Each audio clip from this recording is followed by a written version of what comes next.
Welcome everybody. If you've not met me before, my name is Rachel and I'm one of the membership and engagement leads at Learning Disability England. You've probably seen me on a webinar before if you've come along, but I've also been part of the Equal Treatment Project, which has been a couple of months project thinking about how we strengthen self-advocacy groups, family groups and community organisations to challenge racism and health inequalities. So today's a bit of a learning session of what we've been up to and what everybody's found out across all the partners. You can see them and their logos at the bottom, and we've got contact, changing our lives and include me too. And before we really get started, I just want to do a little bit of housekeeping. It would be great if you can be on mute if you're not speaking. I'll try quite hard not to mute people, but sorry, Tony and Richard, you're going to have to be my example. If there is some background noise, I will have to mute you just to make sure everybody can hear. But that's not because we don't want to hear from you. And if you want to unmute later in the webinar to have your say, you're very welcome to. We're going to have a chance for questions after all of the presentations. If you've got a question, you are very welcome to put that in the chat as we go through them all, or you can raise your hand and give us a wave or click the raise hand button at the bottom. We'd love your comments and feedback throughout, so please do feel free to do that.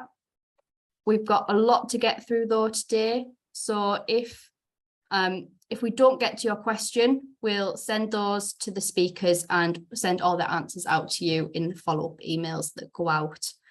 So we can get through everything. And I've already clicked record.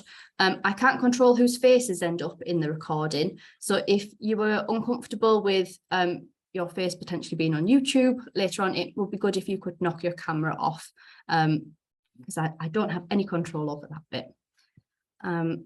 So I think that's all the housekeeping. A little bit of an agenda for today. You're going to have to listen to me for a little bit longer. I'm going to give everyone an overview of the project and where it's come from. We're then going to go to the team at Changing Our Lives, who are going to talk about the self-advocacy strand of the work. Then we're going to go to Lucy and Mary at Contact, who are going to talk about the family strand. And then finally to Palmy at Include Me Too, to talk about the work she's been doing with community groups. I'm going to share a bit of an overview of the learning from across the project. We're going to have a quick break, depending on if we all stick to our times, it might be 10 minutes for us all to just go and get a coffee or a drink. And then after that, we're going to have some time to ask the speakers questions about the work before finally we go into breakout rooms to do a bit of an activity to think about the difference we can all make around challenging racism. Throughout today's meeting, we're going to try and use Menti, and Menti is a way of people answering polls and questions and sharing answers. You can do this on your phone or on another tab if you're on a computer. You can go to menti.com and put this code in, or you can take a photo on your phone of this QR code and it'll take you there. I've realized that I maybe can't share that in the chat with you. Let's see if I can do it. No, I've got myself stuck. So if you can do that. Oh, I've now paused it. What have I done? Sorry, everybody. I thought the PowerPoint would be the easy technical bit to do. So if you could all have a go opening that now, that would be great. If you're going to really struggle with that, that's fine. You can put your answers in the chat, or once we get into the breakout rooms, you can maybe tell somebody and they'll write your answer into the Menti. And I think if you get there, there should be a first question to answer, where we're wanting to know a little bit about if you're comfortable talking about racism and how often your organisation or organisations you're connected to might talk about racism.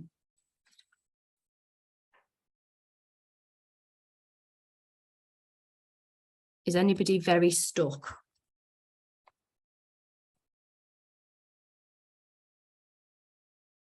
Oh, I can see some of you answering. That's very reassuring. If you want to answer in the chat, you could just put a number from 1 to 5 for each question about how strongly you disagree or agree. And I can see that some of you do feel quite confident about talking about racism, and that's great.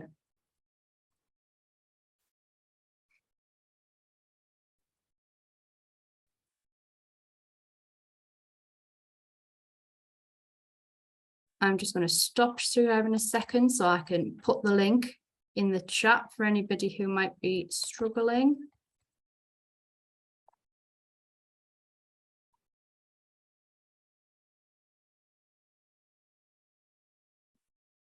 Realise I should have been more organised about that bit.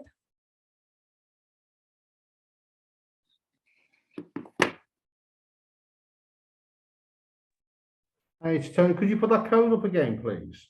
If you follow this link that I've just put in the chat, it should take you there. Yeah, I'm actually in there. It just says, please enter the code. Oh, okay. Let me find that for you. See, when we try and do technical things, then we get stuck on making sure it works for everybody.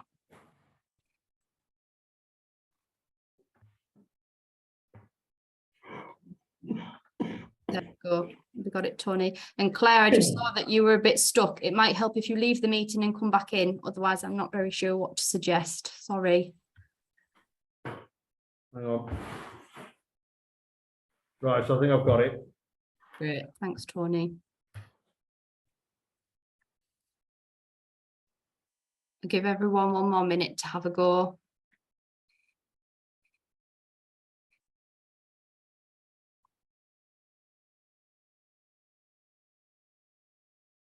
And just to keep us going, while you're doing that, I'm going to talk a little bit about the background to the project and how it came about. So in 2020, which feels like an awfully long time ago now, Learning Disability England started working with the Race Equality Foundation on a project to understand the health inequalities that people with learning disabilities from minority ethnic groups face. And that project was around creating a literature review. So pulling together everything that we know, all the research that's been done to understand what we know already and things that we don't know around health inequalities. There were some focus groups and some interviews with people with learning disabilities and their families. And here are a couple of the things that we thought were quite interesting.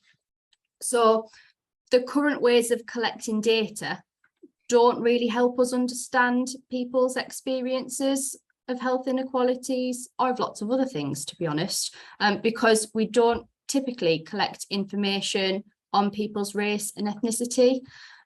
So that means we can't understand how their experiences might be different from other people's. Sam, somebody has just joined the Teams. Would you be able to sort that for me, please?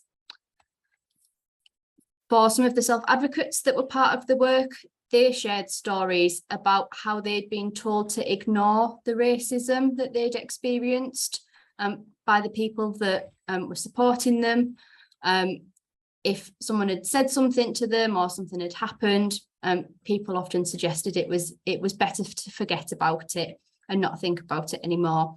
And that left a lot of people feeling like they didn't know how to escalate a situation if it needed to, or just very uncomfortable.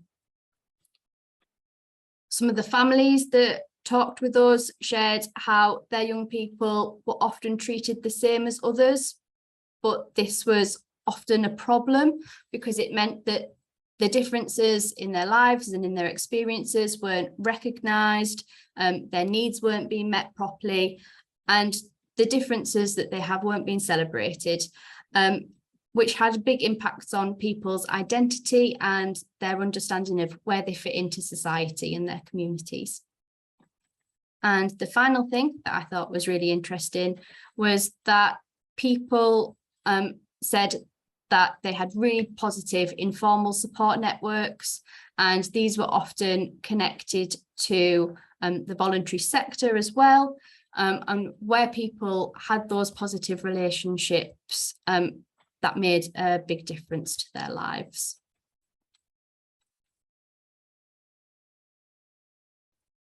But what we also found was that there were people who weren't connected to any organisations in the voluntary sector, and that some groups were quite underrepresented when it came to people from minority ethnic communities. So from that work, we thought about wanting to strengthen advocacy and community groups and their responses to racism and health inequalities. We got some funding from NHS England for this project, and there are 3 strands of work. So around strengthening inclusive self-advocacy, strengthening family-led or parent-peer support, and the third one is strengthening local community responses on tackling health inequalities and unfair treatment.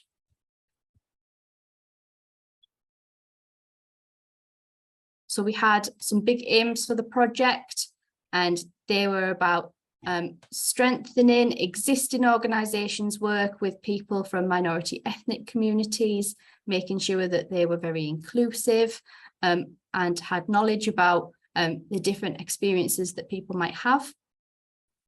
Empowering and supporting groups to overcome barriers and taboos around speaking about racism and the impact that has on people's access to preventative healthcare and treatment. And the final one was about increasing the confidence of local organisations led by people from minority ethnic communities in working with people with learning disabilities as part of their broader work on tackling health inequalities.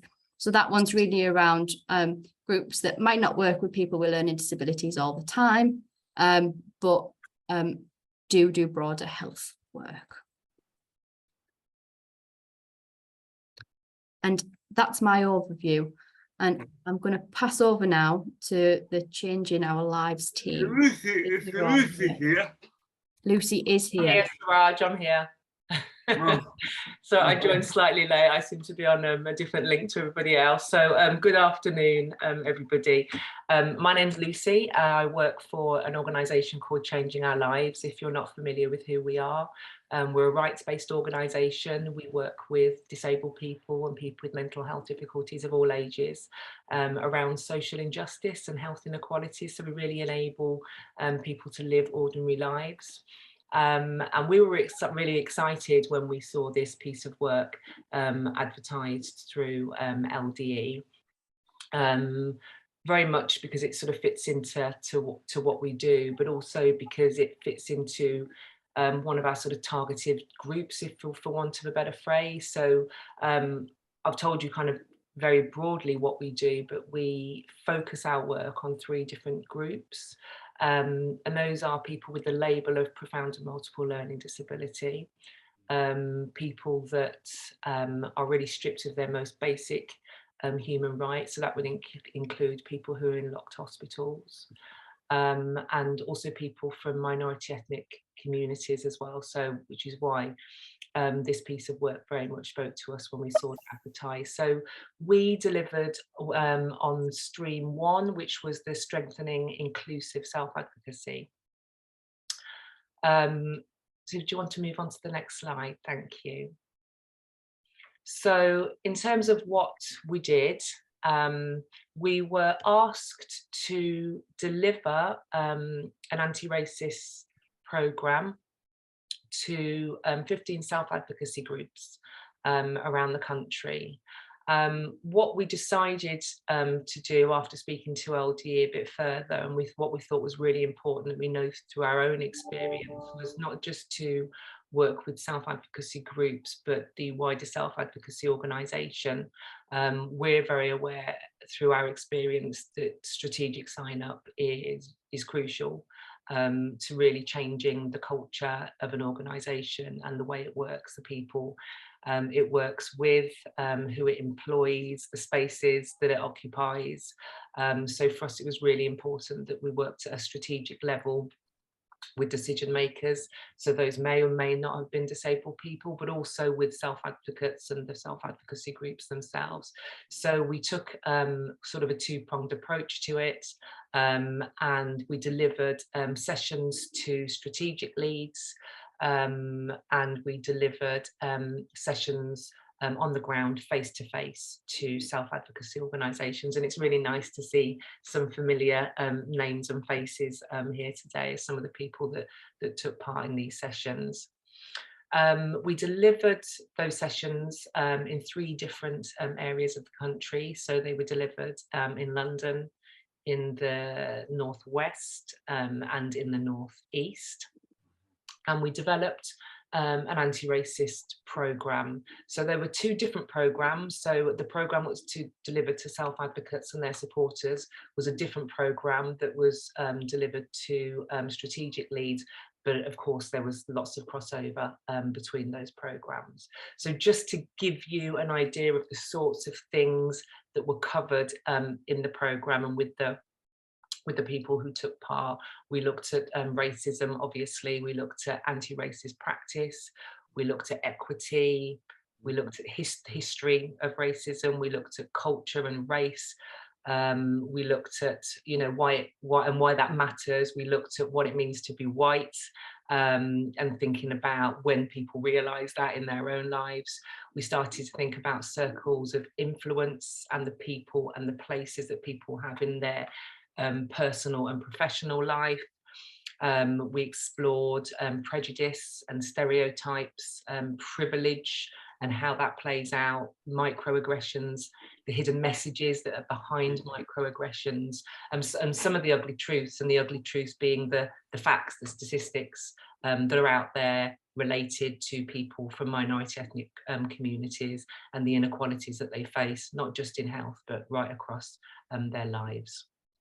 So that's just a very kind of quick whistle-stop tour through some of the subjects that we covered and discussed with people. I think it's really important to say as well, one of the things that we were asked to do, and again, why our eyes lit up when we saw this, that it was really important to do this in co-production with people. So throughout the whole programme, we co-produced that with people that we work with both locally and nationally. In our work, people from minority ethnic communities, they may have been from, you know, from all sorts of backgrounds. And I think that what was really important in this programme is to start to think about intersectionality, and thinking about that and the people that we worked with. That was also really important as well. So to make sure we were working with men as we were women, we were working with disabled and non-disabled, we were working with people from different minority ethnic backgrounds, we were working with people who you know, who were part of the LGBTQ plus community. So just a range of people, and, you know, a range of experiences as well, and how where that sort of intersects and how they experience racism as well, because that's not the same for everybody. So that was a really important part of it as well. And then of course, you know, why would we do all that? Well, really it was to impact on the thinking and I suppose the direction of the people and the organisations that we were working with, to start to think about how they were going to use what they'd learnt, what they talked about in their own work, and progress things within their own organisation. And what we did find, because we did an exit and entry questionnaire, was that this wasn't something that had really come up for a lot of people, and where it had, it was just a sort of foot in the door type stage, and they hadn't really got much beyond that. So there was a real sign up and a real interest in progressing this work within the organisations and committing to anti-racist practice. Thank you. So at this point, I'd like to introduce Peter Gay. So Peter is one of the strategic leads who worked on the project with us. And I'll let Peter talk you through what it was really like from his experience as a director, and really kind of the so what for him and his organisation. Thanks, Peter. Thank you, Lucy, very much. So hello, everybody. My name's Peter Gay. I'm the interim director at Disability Advice Service Lambeth. So that's a bit of a mouthful, but we're working in Lambeth, so a borough in South London, and we're an organisation, a disabled people's organisation for all disabled people of all ages, but we do lots of work with people with learning difficulties. And we were absolutely delighted to be on the programme. It's had a massive effect, a massive benefit for us as an organisation. So we partnered our work with a local self-advocacy organisation called the Breaking Out the Bubble, which was brilliant because we've been able to work in partnership together and have conversations since about what we've been doing. So that was really helpful. In terms of the experience, I guess we were very much, as Lucy said, at the very beginning of our journey. We kind of recognized there was an issue. Conversations weren't being had, but we hadn't really done very much about it. So this was a brilliant opportunity to start some proper work on this. Speaking for myself, it's really changed dramatically the conversations I'm having, my confidence to have those conversations about being anti-racist, and it's just been the beginning of a transformation, really. So just some of the things we've done. So it's really kickstart. I think one of the big lessons I learned is having more conversations. So because if you're not having conversations, you can kind of kid yourself that you're doing something or you believe something, but actually it's not happening, something's not changing, and some of those will be difficult. So we are now having regular conversations in our management team about, so internally in the organisation, about being anti-racist, where the trustees have signed up to the action plan that I put together, which is great. We're having conversations within staff meetings, and it's really interesting seeing some people who are very comfortable about talking about it, and some people it's never happened before. And it's really good, gently and encouraging people have conversations and not judging, but actually saying, you know, we all need to be talking about this and recognizing this. I think one of the biggest biggest areas that it's changed for us is in our recruitment. So we've had several roles within our organization that we needed to recruit to. And so from picking up lots of tips from Changing Our Lives gave us, which was fantastic. But so we've changed our job descriptions and person specifications. So the skills and abilities and the knowledge and commitments that we're asking people. So we are asking people to commit very specifically to our anti-oppressive work in this area, covering all protected characteristics as they're called in the Equality Act. But so we're very used to doing that. We work with disabled people and have done for 30 years. We're very used to doing that for all disabled people in terms of supporting people who might experience disability hate crime, for example. We weren't in our practice and our policies and our recruitment used to talking about that for anti-racism. And we learned that if we're going to support all disabled people, as our advertising says, then that means all disabled people. That doesn't just mean white disabled people and all will sort of struggle along with everyone else. It really means recognizing the experience that all disabled people have. And we need to explicitly address that.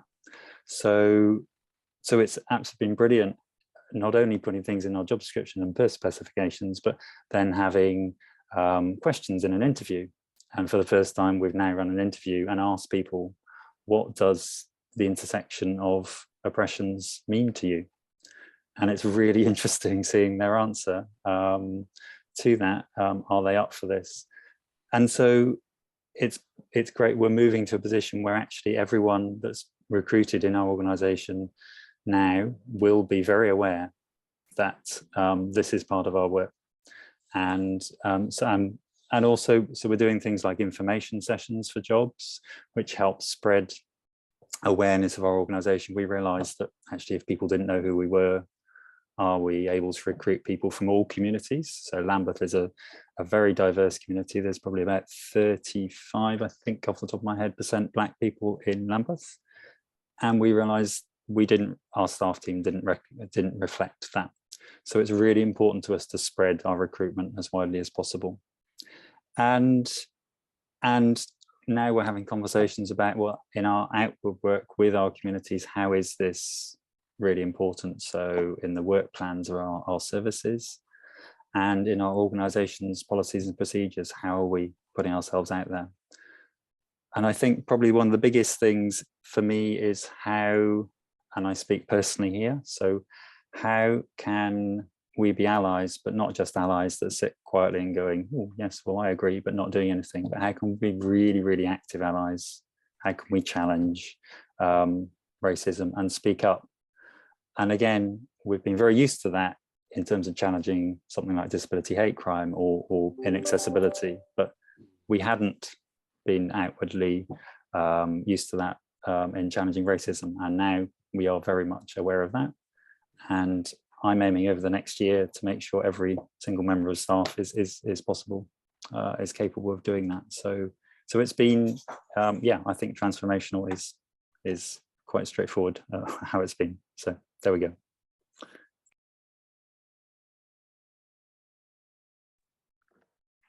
Fabulous, thank you, Peter. It's really nice for me to hear as well, because I've not caught up with Peter and got a sense of where they're at as well. So it's really great to hear how things have moved forward. So thank you, Peter. I know you can't stay as well, so thanks for joining us today. So I'm going to just fly through some of these because I think it's a bit dull to be talked at a lot, and I know that there's 2 other people after me, and I'm sure that people are more interested in having a chat. So I just wanted to give a bit of an overview of kind of what it was that people said, what our thoughts were, what some of the themes that came out of the sessions were. And I think really just to build on Peter's point about a safe space being created for people to have sort of open discussions about things that they'd never maybe spoken about before, or didn't feel that they could talk about. And it might just be, I mean, you know, some of the conversations I remember that might have felt simple to me were really quite the opposite for the people. And, you know, they would perhaps ask what they deemed to be quite silly, and it was a word that they didn't know whether they could use. But actually, you know, to get somebody in a space to feel that they can just ask that in the first place, I think is a real positive thing. So I think we managed to create a space where people felt that they could really ask the questions that they've always wanted to ask, or have the conversations that perhaps they didn't feel comfortable having before. And I think it's really great to hear, Peter, that within your organisation, that's something that you're nurturing now, and people are able to do that. And that's kind of what we got from the people that joined the sessions. And these themes that I'm giving you are both the strategic sessions and the sessions with self-advocates and their supporters as well.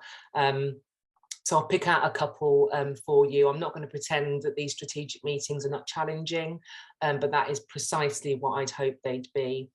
And we're at the beginning of a journey here. I've recently joined my organisation and have been tasked with putting equal treatment at the core of what we do, from recruitment to training to having honest discussions about this with our self-advocates. And I know that person actually is on the call, so really nice to see you as well. If we move on to the next slide. So these were our thoughts and our takeaways as an organisation from this piece of work. And I will walk through these individually because I think they're quite important. I won't go into much detail through them, but the first one I've already just covered about creating space for people. The second one was there was a real appetite to learn and for people to be more accountable about this. And that for us was really, really encouraging as we were there delivering the work. So I think that's really, really important to say, because I know that Peter spoke about his starting point, other people's starting point, and things that weren't happening. So before talking about some of those things, just to say that people really were very, very keen to learn, although some of the knowledge was limited overall. So sometimes we felt that there was a lack of empathy in the room, sort of reflecting the racism that exists. And I suppose I mean, I've put a quote in for each one. I could have put a number of them, but we would often hear things like, I understand this because I'm disabled, or I understand this because of, you know, whatever my experience might be. And being able to hold racism as a very different experience, and what that felt and looked like for people within, you know, who experience racism, I said earlier, is very different. And I think some people found it difficult to get their heads around that. And then potentially where, because I think we said we worked in the Northeast and the Northwest, and in the North we would hear, and again, it wasn't just from one person, but sort of multiple occasions where we would hear a phrase around, you know, we don't have many Black people in this area, we don't have many Asian people in this area, we don't have many people from minority ethnic communities in this area, almost as a starter. And that may be the case, but actually the principle is no different, and the issues are no different, and, you know, the racism still looks the same. So there needs to be some understanding kind of around that, and I thought that was quite interesting. And for us, I think it showed just a lack of empathy. And again, these are things that came up at sort of time and time again. So people are not politicized. So I think this speaks to your point a little bit, Peter, that you mentioned. So despite working in an environment that tackles oppression and social injustice, which is what, you know, self-advocacy does, and the self-advocacy groups we were working with and organisations do, we didn't feel that people are politicised. If you flick to the next slide, that goes into the next point around intersectionality. So we felt that the world of self-advocacy was still quite siloed in its thinking, so not thinking more widely. So, I mean, you know, Peter spoke about this point perfectly, thinking about how good the world of self-advocacy is in thinking about disability and the inequality relating to disability, but not where that intersects with other things. And in this case, it was race. So despite issues of racism and health, issues of racism and health inequality having been in the media a lot over recent years, and it's always been there, but I think that people are more aware of it than ever now. A feeling that the self-advocacy movement hadn't responded, and what we mean by that is there's more out there now in terms of information about the inequality that people from minority ethnic communities face, and that's everybody. But we're specifically talking about people with learning disabilities, and there's a lot of information out there about the inequalities that they face. If we take health, for example, and the inequalities that people face there, whether that be around premature death, their health, their general health outcomes, and we didn't feel that work had been prioritised there. So work around health inequalities had been prioritised, but not prioritising that particular group where their outcomes were even worse than their counterparts. So in some cases, there's still a power dynamic within self-advocacy, and this one is a slightly more difficult one to explain. So again, can I ask Suraj, do you mind giving the example, because I know that you were the person who had the example, so you are the gentleman, aren't you, Suraj? Yeah, this was in one of the sessions that we delivered, that we were delivering the session, and a person did not want to say my name. It was sort of as if the person shouldn't say my name, but the person did not want to say my name. And at multiple occasions, the facilitators said my name, but this person did not want to say my name because it was a known name to that person. But the person was saying other people's names in the room, and that made me really angry and a bit undervalued as well. And this was a session for people with disabilities and their staff members. I think that the staff was there, but the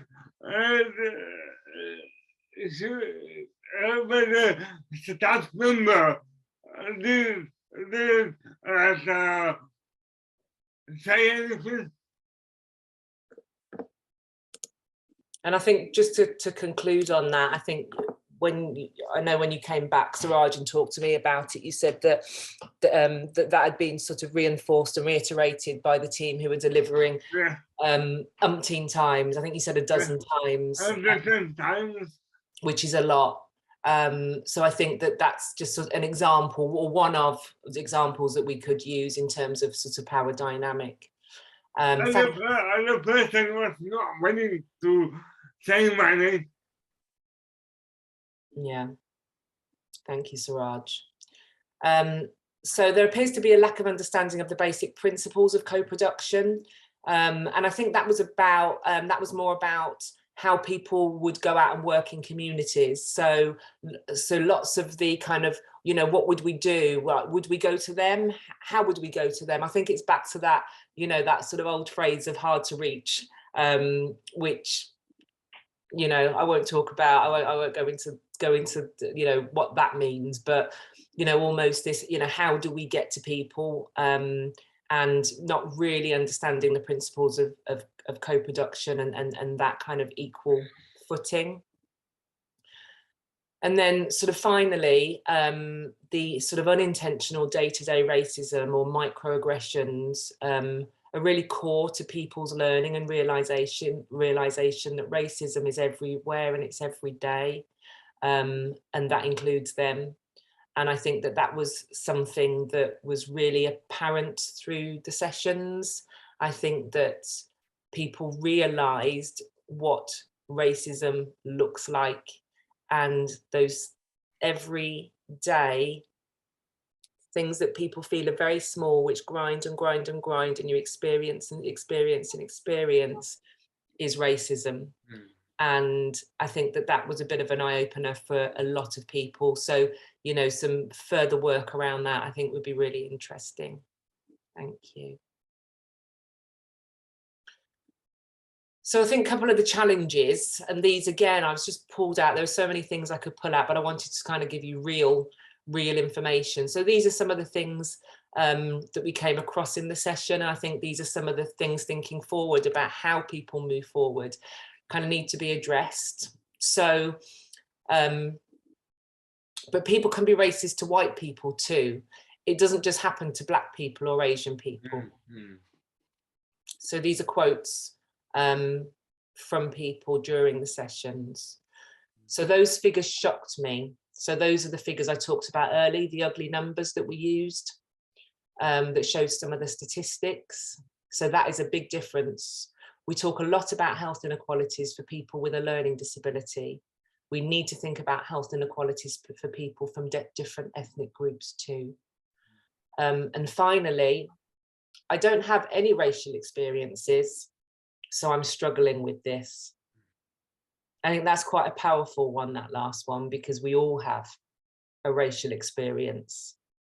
But again, you know, a real lack of understanding there, that you would only have a racial experience if your skin of, you know, the color of your skin was Black or brown.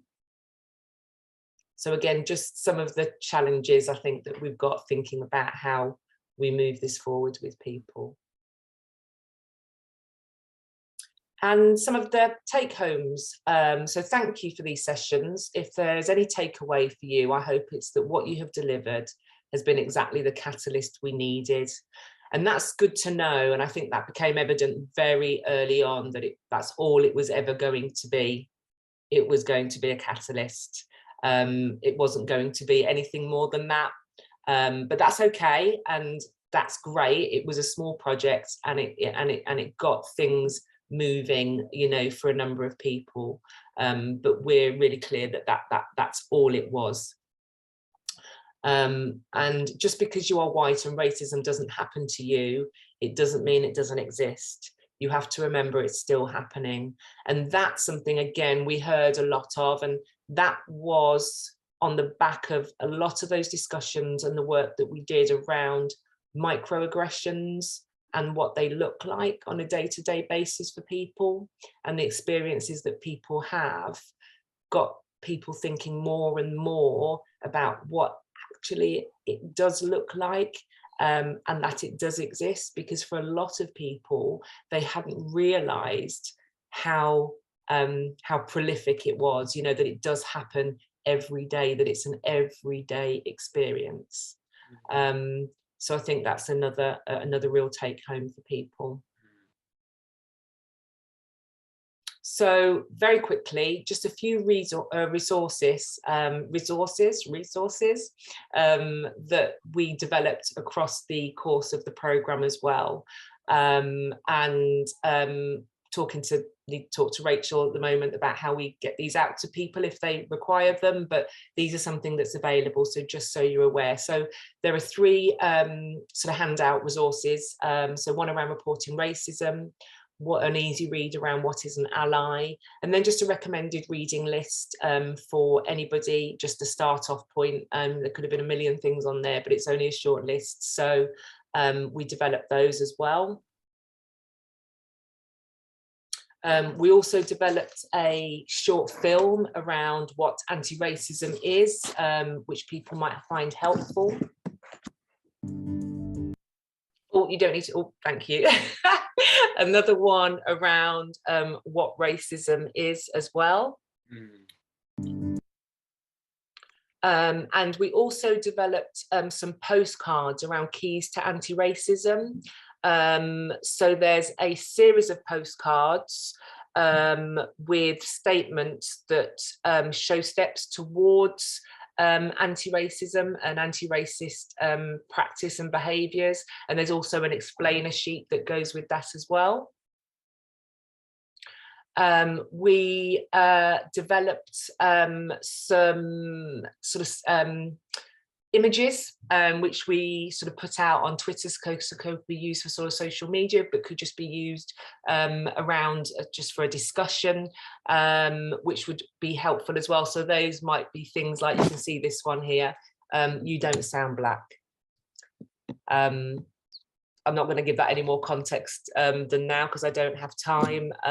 But yes, these do need to be sent out. I can see, yes, somebody's asked for those. So just some of the microaggressions. And again, yeah, I talked about working in co-production. These are some of the microaggressions that the people we work with here time and time again and face all the time. So we use those as a way to start discussing this with people within the sessions. I was going to say we're not going to show any of them. Have I got 1 minute left, Rachel, or am I? I think we might be about time, Lucy, sorry. Okay, not to worry.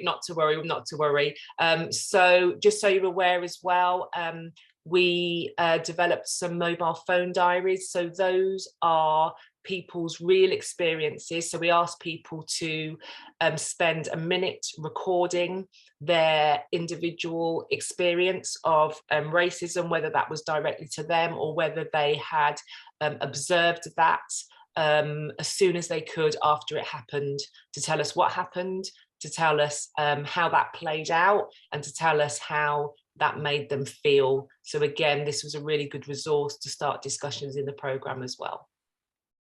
Oh, it's been and finally, I think, are the ugly numbers. So these were the stats, again, that could be used as a resource, which just show the experiences of a number of, of people in this country across a number of areas. So that might be in the justice system, it might be in the health system, it might be in the education system, but the real experience of racism and what that looks like in terms of statistics for people in this country. Thank you. Thanks, Lucy. I think we're going to try and save any questions to the end because we're already running over time. That's fine. But I didn't want to cut you off because it's all very interesting. And I think next we're going to Joe and Mary. You guys there? Hello, hi. Hi everybody, I'm Jo. Mary just introduced herself. I didn't want to introduce you for you, Mary. I thought you were going to say hi, Mary. I'm Mary, that's right, I'm Mary Mulvey-Oates. And I can introduce Contact if you like, Jo, and then I'll hand back to Jo. So Jo is leading the strand, and I'm working with her at Contact to lead the strand around support for families. So we work as Contact, we work with families of disabled children, and we provide support and advice across the country. So that's what Contact do. So we have a helpline and we enable parent care participation through parent care forums. And I'm really pleased to see that we've got some of our parent care forum leads on the call today. Hi, hello everyone. And it's great. So great to see you, and also some of our support advisors. So it's great to see you here. We also run bespoke training and we do sessions with strategic leads around the country in health and education and so on. So that's just a little bit about what Contact do. But I'm going to hand you back to Jo, who's going to tell you a bit about this project. Thank you very much, Mary. Next slide, please, Rachel. The way that I'm going to structure it, because I'm a bit conscious of the time as well, and I don't want to rush too fast. But I just want to start just by kind of explaining, because I know that the project's been introduced, so I'm going to skip over that part. But where, just to kind of add a little bit more on where Rachel had described earlier about where she gave a bit of context of how the project started and working alongside the Race Equality Foundation as well. With our piece of work, which I'll break down a little bit more in a second, we kind of started from the leader report. And if you've read through the leader report, sadly, there are some evidence that provides some, can be quite upsetting stats in regards to unequal treatment and poorer outcomes for children with learning disabilities from Black and Asian minority ethnic communities. So for us, we kind of started as a baseline. Next slide, please. I'll explain a little bit more on the next slide. So how we kind of started with our project is that there was an expression of interest that had gone out to the forums. And out of the expressions of interest, 15 of the forums were selected. And out of those 15, when I had become involved with the project, I then picked up in a way of doing one-to-ones. No, sorry, let me go back one step. When we went from the expression of interest, it was then telephone conversations. And when I explain more about the breakdown, I explained there was a reason why it was telephone conversations, but I'll explain a little bit more as we get further into the slides. So it started off as a telephone conversation, just asking a few questions around, why you were interested in joining the project, a couple of questions about, what your expectations were, a bit of an explanation of what to expect. But at the same time, it was quite loose, because what I'd explained in that phone call is that actually it's not about me doing something to you. It's about us all, traveling through this journey together and developing as we're going along. So because that's the way that it was structured, I didn't have an answer at the beginning. So it was just, discussing about some of the issues potentially within your forum. There was a variation of conversations. And then from that, we then booked in a one-to-one. Then we had a one-to-one conversation where we spoke a little bit more specifically around your forums and your areas. We had quite an open and honest conversation about some of your challenges. So all those things were contained within that one-to-one session. And then the content from that one-to-one session was actually then used as part of the development for the workshops, which I'll describe, give you more content about that, but I just want to explain that's where a lot of the content came from, because obviously it was about the conversations and some of the challenges and things that came out of that conversation. Just before we started the workshops, we did a baseline survey. So that enabled yourself, it was anonymized. So all we just asked was for you to be honest and, answer, not being judged, through the questions, which again, I'll break down the questions in a second of what was covered. And then during the workshops, there was a series of 3 workshops. So we had workshop 1, 2, and 3, which again, I'll get into a little bit more detail about those in my next slide. But I'm just giving an overview of, the breadth of what was covered to develop what we developed. Then we had within the workshops, there were polls. So there were a few questions that were asked during, I think, workshop 1 and 2, because workshop 3 was face-to-face. And during the workshops, there were also lived experience testimonies, that's what I call them at the moment, when I explain a little bit more, where we discussed, from lived experience. So there was that peer-to-peer learning during those sessions through the lived experience piece. And then following on from that, after we completed all the 3 workshops, it started in workshop 3, that we then developed action planning, that the forums that were involved then went on and did some action planning. And also during the sessions and the workshops, there were some examples that were provided within that was then used for, further reflections and some case studies. Sorry, I know that was a lot to grab in one, but I just wanted you understood the journey of what I'm then going to describe of how we got there. Thank you. Next slide, please, Rachel. So I just gave a bit of a summary there, so I'm not going to repeat myself. But what I will say is that we collaboratively worked together there was three of us that worked together, as you've heard already. So you've heard learning disability, Rachel has spoken. You've heard Lucy speak. Obviously, we're going next, and Palmy will be speaking to communities after ourselves. So as I described, 15 forums engaged with the expression of interest, and we finished up our programme with 13 forums, and 85% attended either workshop 2 or 3. But again, when I go through the slides, I'll explain some of the challenges because sometimes it came down to capacity, but we'll get into that a little bit later on. Next slide, please. So just to explain a little bit about the context again. So I spoke about how we kind of went through the journey and the different things that were involved to develop the workshops. And just to touch on lightly, as you can see in the picture, I can't make it bigger, so it's not my screen. I went to scroll across, I'm like, it's not my screen. That in the left-hand corner, that's the front cover of the leader report. And next to it, you have another report. The leader report is 2020. And then you've got the NHS Race and Health Observatory that was published in 2021. And contained within that, there's evidence of poorer health outcomes in minoritized groups.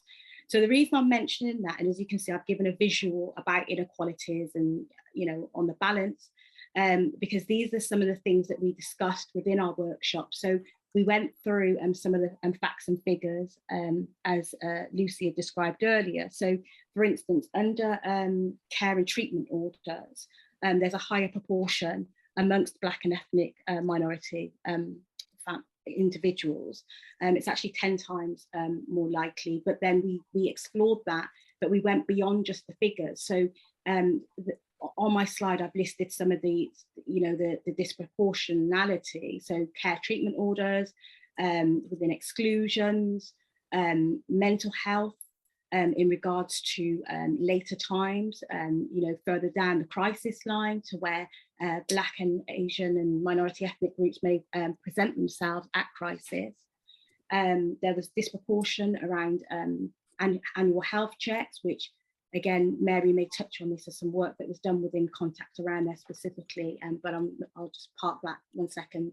When we're thinking about diagnosis, disparity between diagnoses, looking at sometimes when people are diagnosed, which can present a bit later, sometimes not getting diagnosis at all, or looking at the disproportion in the way diagnosis is presented, and that sort of thing. So we generally discussed poorer outcomes, but the reason that I put it there is just to kind of explain some of the things that were touched upon, but it went beyond just facts and figures.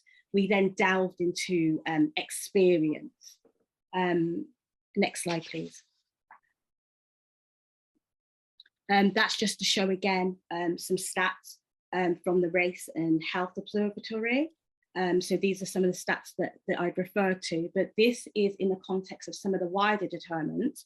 But the reason that that's there is because, we spoke about challenging racism. We also spoke about health inequalities within, split within some of the sessions.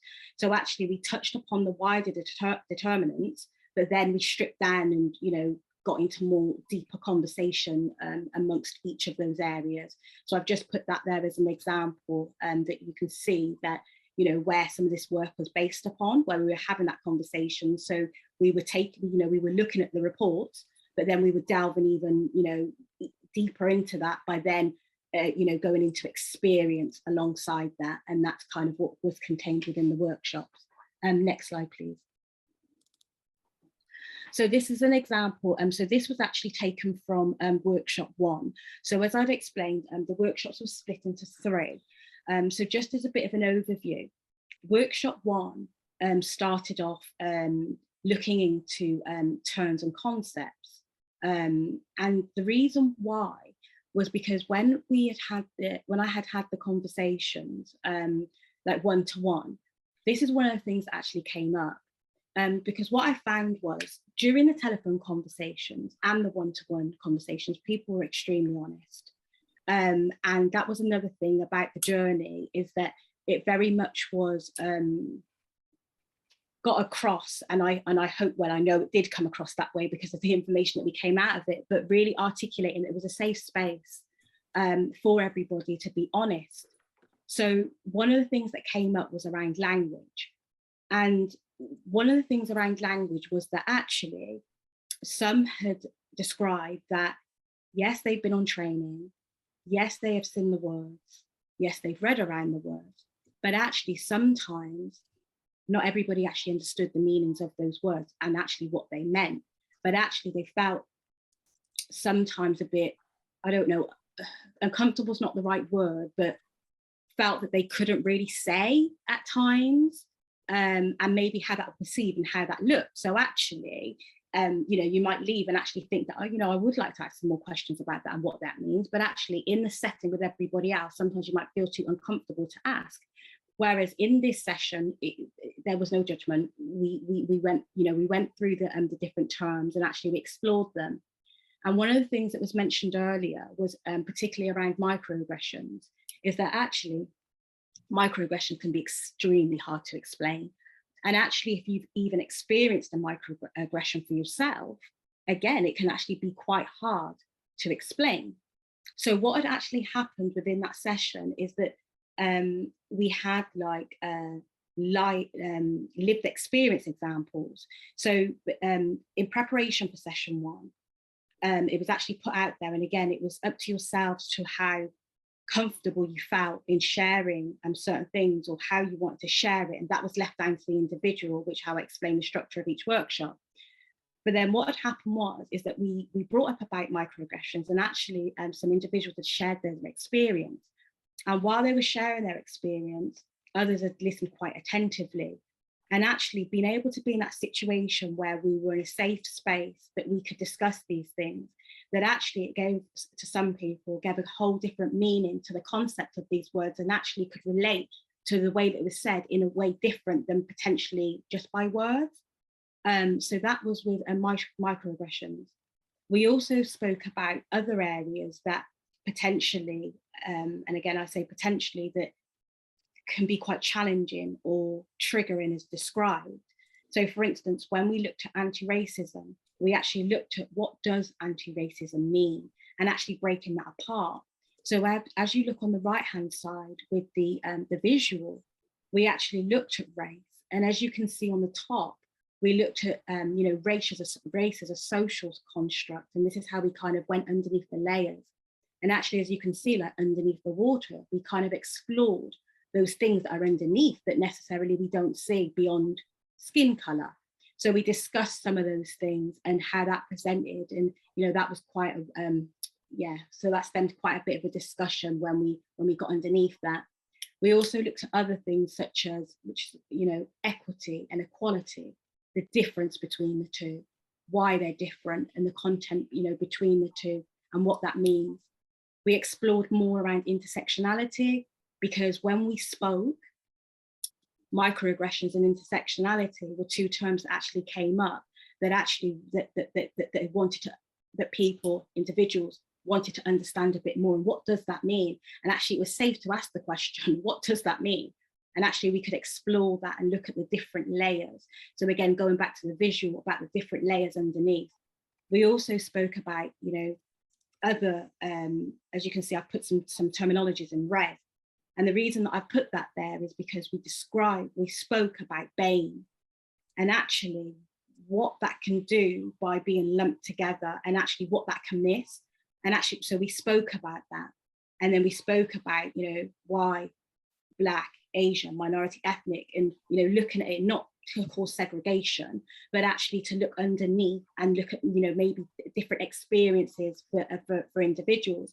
And because it was quite a mixed group, we had people giving their lived experience from, you know, different communities, that we were able to, you know, listen to one another and listen to those experiences, and give feedback and, you know, testing comfortability. So that was one of the challenging things. So in the beginning, workshop 1 was around breakout rooms, very much small groups, speaking with each other, explaining each other. When we moved into workshop 2, because when we speak about some of the challenges, we didn't have a lot of time. So when we worked into workshop 2, is then a bit more open. So then it was more open floor discussion, which is described later on that, you know, it did become very uncomfortable. Space was left for others, for people to unmute themselves. So it was just like, there was no pressure. It was in a sense of something might be thrown out or building on something that someone else had said. And it was like an open mic. It makes me smart, but it was like an open mic session. But again, it wasn't planned, it wasn't fixed. It was very fluid in the way that we explored, because we actually reacted to natural things that had come up in that session. So next slide, please. Right, so one of my slides is, sorry, I'm going to go back, and it isn't on here.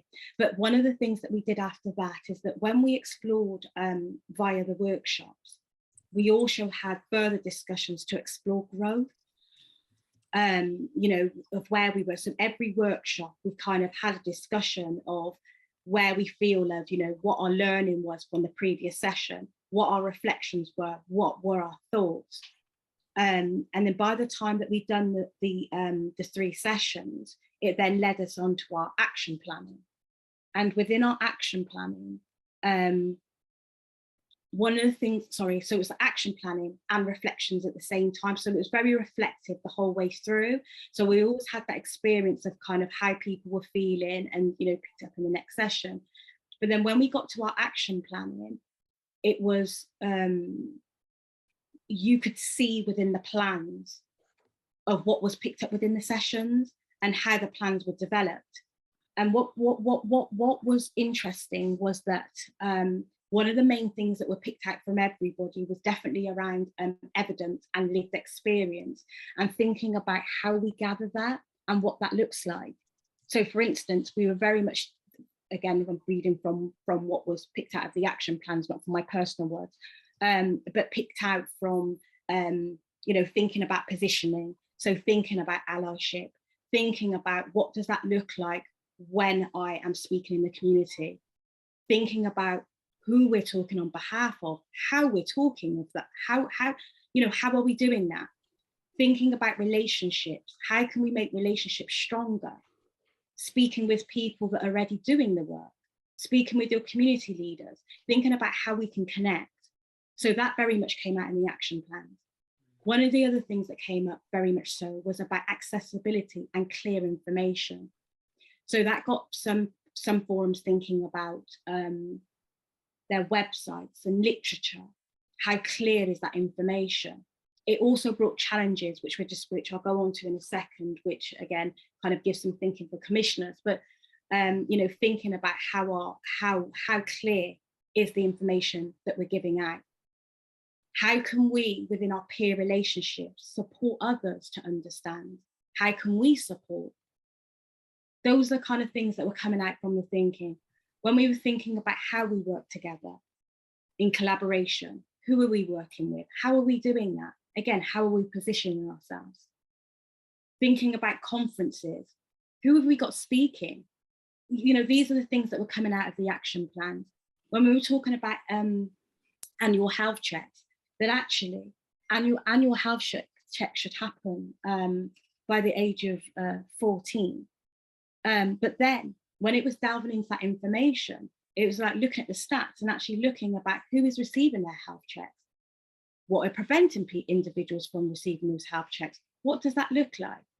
What are things that potentially may be getting in the way? So again, it was delving in that, and specifically in the context of race. So again, it was looking at our lenses and looking at how we are looking at things and how we can be looking at things differently. Next slide, please.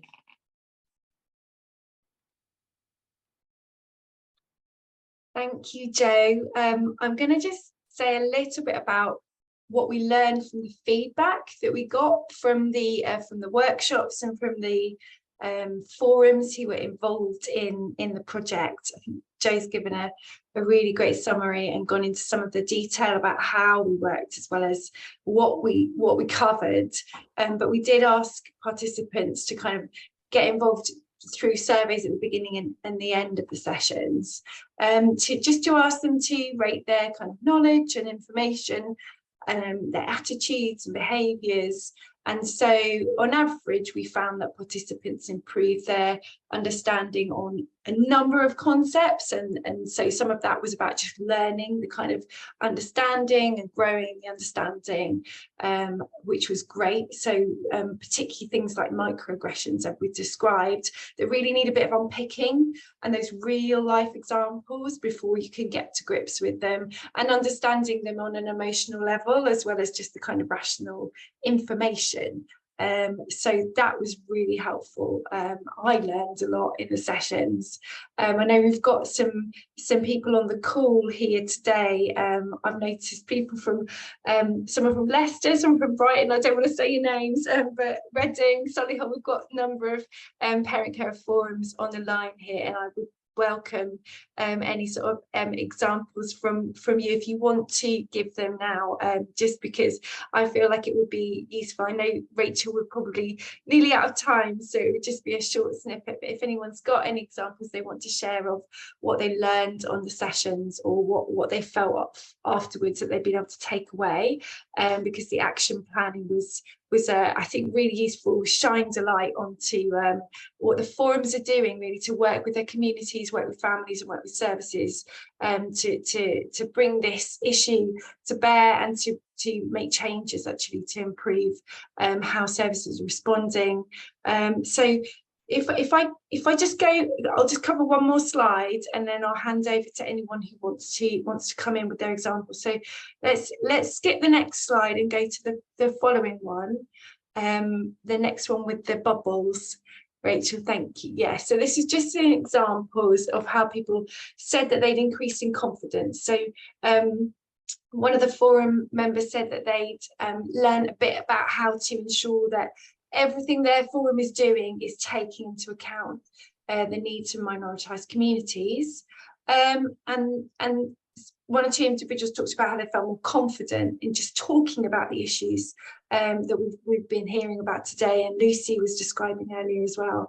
And then making a clear plan, so really putting into place what it looks like to address some of those issues, take it on board and then take the actions that are needed to, for example, increase representation, improve engagement, and reaching out and going out and talking to different elements of the community. So yeah, does anyone else want to come in on any examples just quickly before we hand back?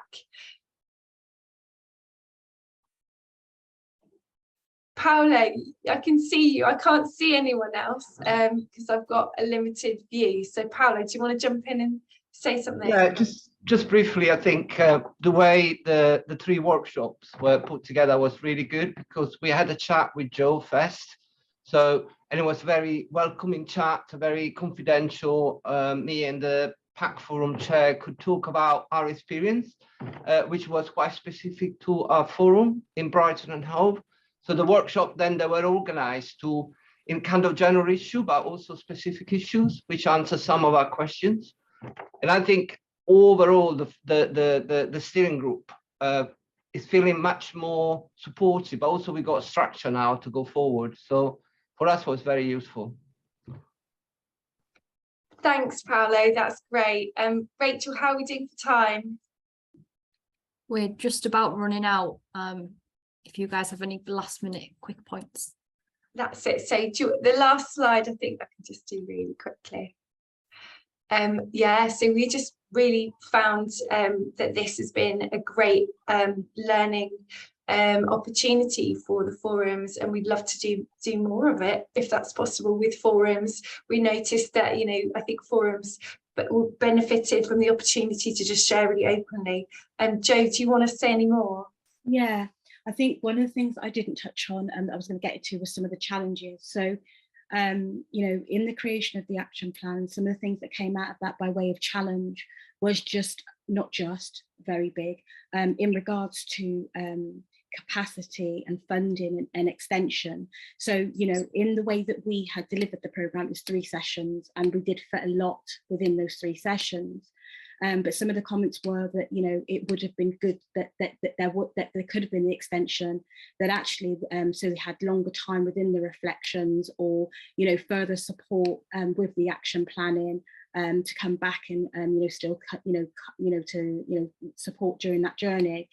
So one of the things I've definitely emphasised is being able to have the opportunity for potentially you know, more time to work through you know, in between some of the sessions. Like I said, with us, we did it like 3 weeks, you know, with a week in between, but, you know, with a longer stretch of time.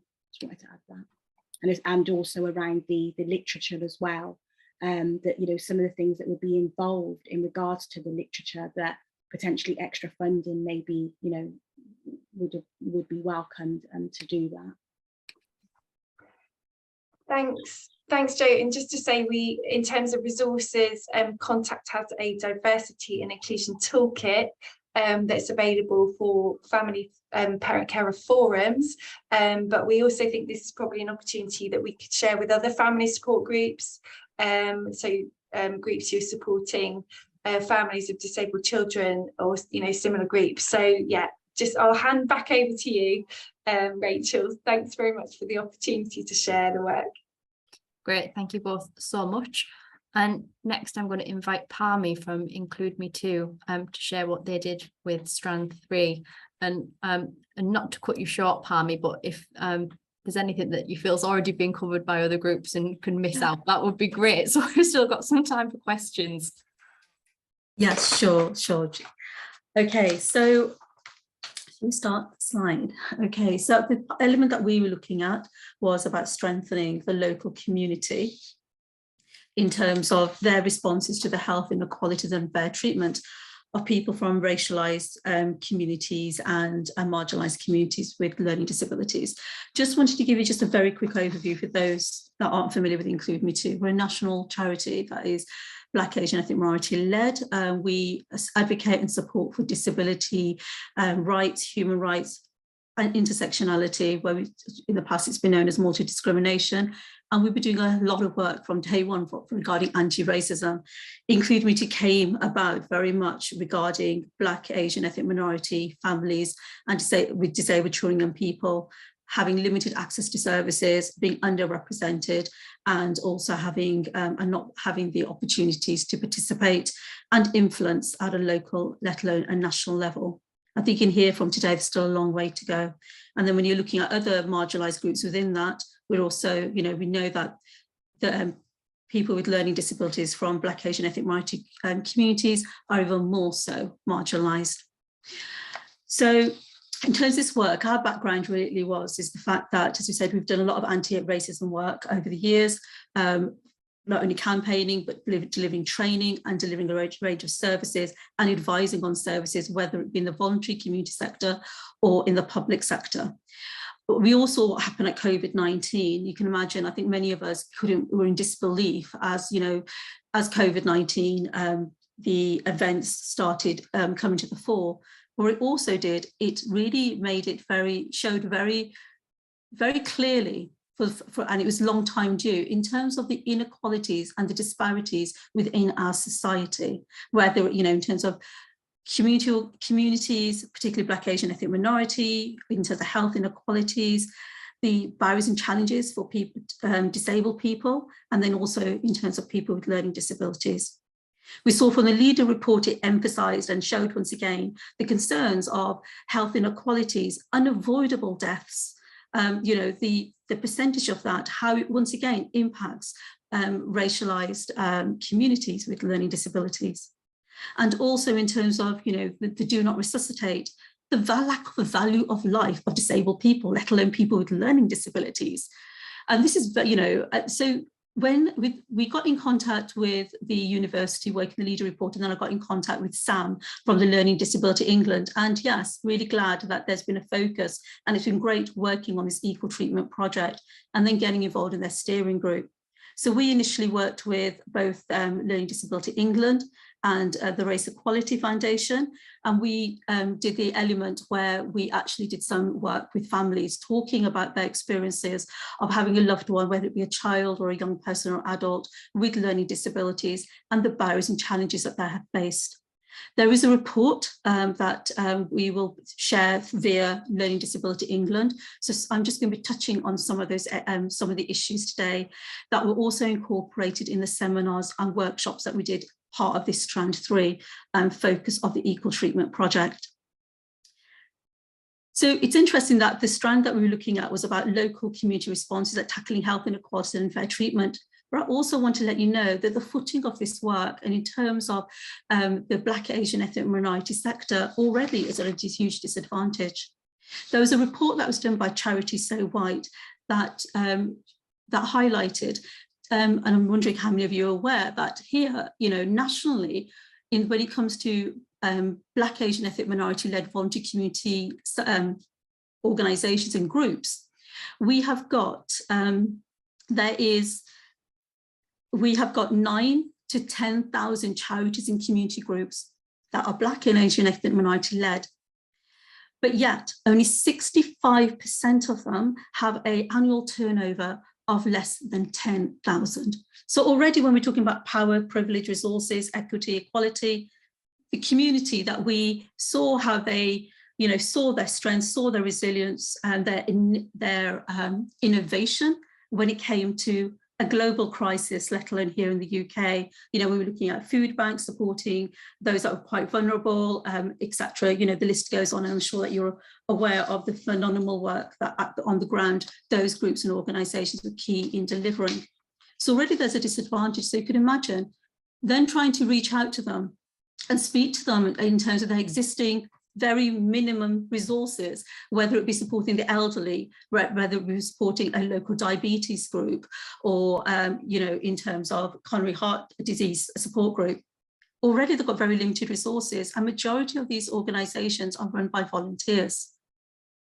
So we're speaking to them about the urgency of responding to what we see as a crisis when it comes to people with learning disabilities, the inequalities, the human rights infringements, you know, in terms of their human rights, and how, you know, through their current health programs, is there a role for them to play in terms of how they can support people with learning disabilities to access local health services? And as you've heard from both Lucy and also from Joe, you know, supporting someone to make sure they get their annual check done, supporting them to make sure their medication is you know, they're checking on that they're taking the right medication and making sure that they're going for their regular blood checks, supporting them to be active in leisure recreation to make sure that they stay healthy and reduce their chances of obesity or control their obesity, so they can, you know, to make sure they can have a full and productive, healthy life as much as possible. So we know that on the ground, there is so much wonderful work being done, but we also understand that these the Black, Asian, ethnic minority community sector has already, is for the best will in the world, has provided so many services to their community to their community, but people with learning disabilities are not in the radar, and it's about increasing, and understanding regarding that. I'm going to go into that a little bit as I go on in the presentation about that, because it is about asset valuing, distribution, power, but we're also going to look at how this works in an intersectional approach, an anti-racist approach, and also human rights approach as we go on. So the aim really, as we said, was raising an awareness about the health and social care inequalities for people with learning disabilities from our diverse communities. And what we really were hoping to do is trying to strengthen and galvanise and mobilise a local response about tackling those health inequalities and unfair treatment, and exploring how that can be done in existing programmes and what would they need to be able to do that. And increasing the confidence of local organisations that are led, that work with our diverse communities, to increase their confidence to be able to respond and work with people with learning disabilities and their families. And also to link in people with learning disabilities and their families to the wider work, so they can also be key actors when it comes to tackling health inequalities. Next slide, please. So what we did as we ended up delivering 2 seminars and 5 workshops. We had about 75 people registered. And during this period of time, we had a range of different people from the voluntary community sector and also from the local authority. And I'd say a few from the health sector at the same time. And what we intended to do was really explore what are the barriers and challenges through the intersectional experiences of people with learning disabilities and from racialized communities. And then also looking at, what needs to be challenged about the deconstructing of the systems that have been consistently and persistently failing Black, Asian, ethnic minority people with learning disabilities and their families. And identifying what's, potential solutions. How can we actually tackle race inequality? How can we improve advocacy and reach and support to people with learning disabilities and their families? And then also looking at, exploring if it's possible to start mapping the local health initiatives that have been run by Black, Asian, ethnic minority-led organisations, and also organisations that are working very well, supporting Black, Asian, ethnic minority communities at the same time, to kind of look at, do they have self-advocacy support and family support, and also, what other health initiatives can they support people with learning disabilities from their communities to be able to access. At the same time, in these conversations, we looked at sharing good practice of empowerment and self-advocacy of people with learning disabilities and families. And during the whole programme with equal treatment, there's some really good practices that are happening, that we've had a few people with learning disabilities involved in the steering group, but there's still a long way to go in terms of ensuring there's that diverse representation and a real reach those that are constantly being left behind or unseen and unheard. And I guess what you'll find through this presentation is we've got a lot of work to do. We really need to make a change at a local level, let alone a national level, at a very strategic and political policy level, because this is about ensuring that investment is put into where it's needed. And ultimately, for people with learning disabilities to have the opportunity to be the champions, have control over their own narratives, be seen, and have advocates and have allies join them in that journey. I put a quote here, the fact that I'm sure you all agree, we need to increase the confidence of local organisations led by Black, Asian, ethnic minority groups. That's the only way we can really tackle health inequalities on the ground, about, ensuring that we can increase awareness, acceptance and collaboration at that level. Next slide. There's an overview of all the reports that, one of the reasons we're all here today as well. You can see this, that it's been highlighted for valuing people for such a long time, in terms of the health inequalities, the social injustices of people with learning disabilities from our racialized communities. Next slide. We really wanted to touch on what intersectionality is, why is it important? So in our sessions, we kind of explored those elements about how they interconnect. Next slide. Because ultimately, I did use a few, not only parents' case studies and their testimonies, but also Kimberly Crenshaw, who coined the intersectionality kind of in terms of thinking. And it's, it's true that, in essence, intersectionality is a way of thinking about identity and its relationship to power. So when you look at intersectionality, we're looking at multiple discriminations and multiple layers of what that discrimination looks like. And it's so important because to obtain equity, to obtain better outcomes for everyone, to ensure no one's left behind, intersectionality, understanding it, really, really matters, and having that approach to be able to combat those challenges and barriers from intersectional experience and identity. And it's also so important, to ensure that there really truly is an inclusive response when it comes to service delivery and when it comes to making decisions on policy and in terms of budgets, etc. And once you can understand intersectionality, it's also about understanding your population and improving that understanding, and also the collaboration in terms of with stakeholders to build a better understanding of what is needed in your local demographic area, the solutions that are needed, the results that can be really delivered in a culturally appropriate intersectional human rights way. Next one, please. You cannot deal just with learning disabilities on their own, or in terms of an Asian person on their own, or as being LGBT on your own. None of us, whether it be social, economic, all these compounding factors, socio-economically, that impact, in terms of day-to-day lives. There isn't a single issue struggle. We do not live single issue lives, and I think you all agree with that. And this is what we really wanted to really kind of bring through, because what ends up happening is that when it comes to, for example, with some of the strategies that are happening at the moment in health, there's a component that deals with disabled people, but disabled people have got so many identities, so many needs. You can't just end up putting us all into one band, just as we said with the terminology. First time I came across it was BAME. I've always said Black, Asian, Ethnic Minority. And with that, just putting people together, we have got, we're talking about cultures, we're talking about family dynamics, experiences. They're so varied. And going just back to that slide very quickly, I think some of you can see that. It is so, can you just go back to that one, please?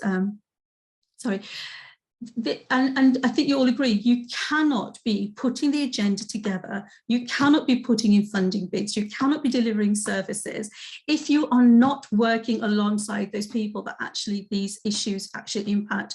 You have to ask them, for them to actually own their agenda, to write their agenda, because what's happening is happening for a very long time for, Black, Asian, ethnic minority people and people, disabled people, and like, in terms of this particular community that we're talking about today, they've been waiting for a long time to put their own agenda forward. Okay, next one, please. So we wanted to do it from a human rights perspective as well. This is because I think when it came to do not resuscitate, we know that when it comes to people with learning disabilities being refused care and treatment and other services, it's like they, certainly thing that came home to many of us was, my goodness me, is that the lack of value they have? I mean, where is the measurement when you're looking at what a good, what is good quality of life? Good quality of life is really individualized as well. It depends on a lot of factors, and people with learning disabilities and disabled people, they may have impairments, etc. That does not end up that doesn't make their lives any less value than someone who hasn't got impairments or who's not disabled. And so what we really wanted to do was kind of hone into that, about those key instruments that we need to be using, and using it as a consciousness, just where is our moral compass when it comes to that? We're talking about the United Convention on Rights of the Child and the Convention on the Rights of Persons with Disabilities. It needs to all be applied when we're having an intersectional approach, and it's so important that people have that sense of not only, supporting people's dignity and integrity, but also the sense of belonging at the same time. Next one, please. So we also explored anti-racism. And I think we do need to change those systems. And those that know me, I've got quite a few colleagues here who've worked with Include Me too, and lots of discussions we've had around the table. We're still here talking about dismantling dismantling the structures, sharing power and resources, and and also how people that it affects can actually influence those policies and practices directly. So racism is racial prejudice and power combined, and we ended up kind of exploring the various levels of racism. And I'm just covering this, but these are some of the elements that we kind of really explored into them. And it's quite interesting when we're looking at some of these areas of anti-racism, how many people said we've not come across this before, in terms of the way that, we deliver the training and we deliver the information. It really got them to kind of have a bit more of a in-depth knowledge. And I think I have to say, we did try to ensure, and we did ensure that it's a safe space. We're talking about issues that we need to all address that are having impact on our communities. And it's not pointing fingers at anybody. It's saying we all have a role to play in this. And particular people of privilege, when we talk about racism, we're talking about white privilege, we're talking about people who influential positions, running organizations, policy, able to look at budgets. This was really kind of saying, and what role can you play? So we'll talk about allyship in a moment as well. So when we look at levels of racism, it's about really understanding what that looks like as well, and how does that kind of form, accept. So we look at internalized, interpersonal, institutionalism, structural and cultural. And next slide, please. So we explored once again what anti-racism is, and it is about, we need to, for too long, I've been in this sector, in the disability sector, for quite a few years, and it is about, we do need to change the system. And sometimes it's very easy to be comfortable in your system, and we understand, as organisations, it's what is your unique selling point, who are your clients, who are the people you're supporting. But if you're failing Black, Asian, ethnic minority communities, isn't it time we started thinking maybe we're not the right people here? And it's kind of really looking at your structures. It's about having ownership for letting people have ownership of their own narrative and be able to shape some of those solutions in those spaces that you have the privilege to sit around. So give your seat up around those tables where decisions are being made. Check on yourself. Am I the right person to be here talking about this, whether it be on a parliamentary level or whether it be on a national level or even on a local level? Are you the right person in the room to be talking about the issues that are affecting Black, Asian, ethnic minority people and people with learning disabilities? So it's really important in terms of, these are some of the things that we were asking lots of questions, getting people to reflect. And, this is about, when we look at anti-racism, what is it? And it is about changing that system, the structures, the policies, the practices, the attitudes, the nepotism to a certain degree in terms of handing it over to somebody else that you might have known.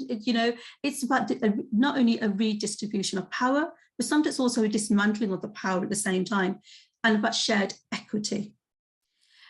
And anti-racism, just what and I'm just to let you know that, and it's put here, is that it isn't comfortable. It isn't comfortable for us as Black, Asian, ethnic people from racialized communities. It's not comfortable for those I've got, for the people with learning disabilities we're speaking to, and families with people who've got learning disabilities. Sorry, okay, I'm going to be very quick then. Right, next slide.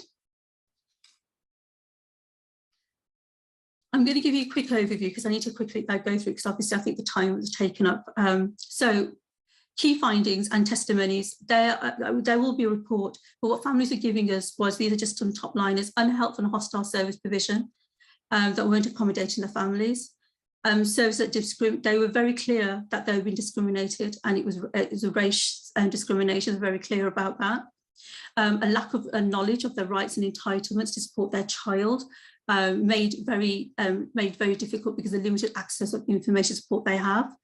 Limited support for their family in terms of advocacy and having their own voice and in advocacy. And families were sharing how they were driven from crisis to crisis. And the system does not work. And some of the key themes that we came across as well was about the impact of race, ethnicity and disability, the lack of appropriate access to rights, support and effective accountability of services and professionals and planners, and the need to meet obligations. That needs to be accountability. a system that continues perpetrating social justice, injustice and cultural disadvantage and cultural bias. Next slide. A lack of disability awareness in the diverse communities, continues to further the stigma and misconceptions.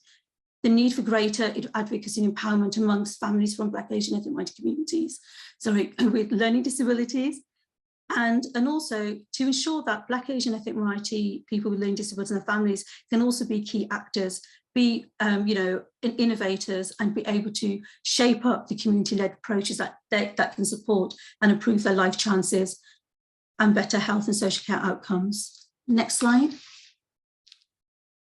So what we need to kind of the learning and the action that was taken from there as well was we do need to map. What we found was that people weren't aware of what was actually available, in terms of from the Black, Asian, ethnic minority community and voluntary sector, and how to map that out so they can coordinate that a lot more better, but also to resource it. And what I'd like to say here, excuse me, sorry, I'm doing this quite quickly.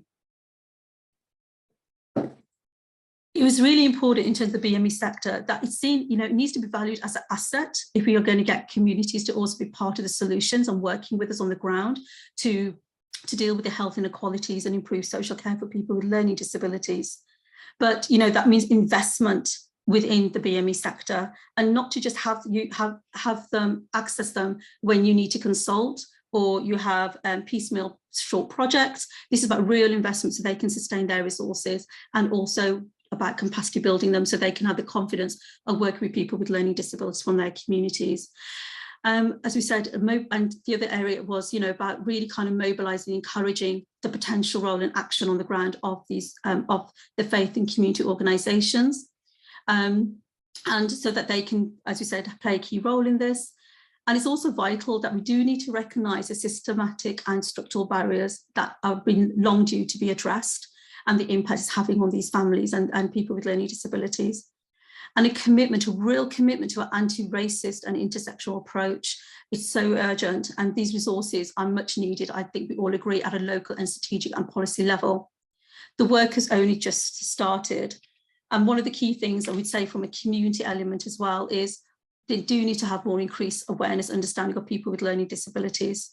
We do need to invest in an ecosystem which is inclusive, intersectional, has an intersectional approach, anti-racist approach, but only then can we have a transformational change that is so necessary for people from racialized communities with learning disabilities and their families. I think that's it. I thought there's another one. I think that's it, right? Okay, final one. I think there's just two more. But we also looked at what does this look like? How can we incorporate intersectional approach? And this is about acknowledging systematic discrimination. And we explored some of these as well. Intersecting barriers and challenges, respecting our voices as Black, Asian, ethnic minority people and people with learning disabilities that came out, and the experiences, inclusivity, collating the data of in terms of intersectionality, real collaboration, so that we can also kind of improve health outcomes. And it's also about community.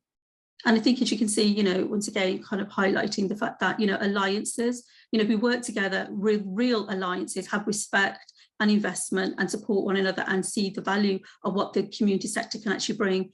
We can start working towards solving some of the problems that we are speaking about here today. Next one. And this is just in terms of how, this is from a family's quote that I just wanted to end it on. Building trust and improving our experience of health and social care for our children with learning disabilities, build that trust.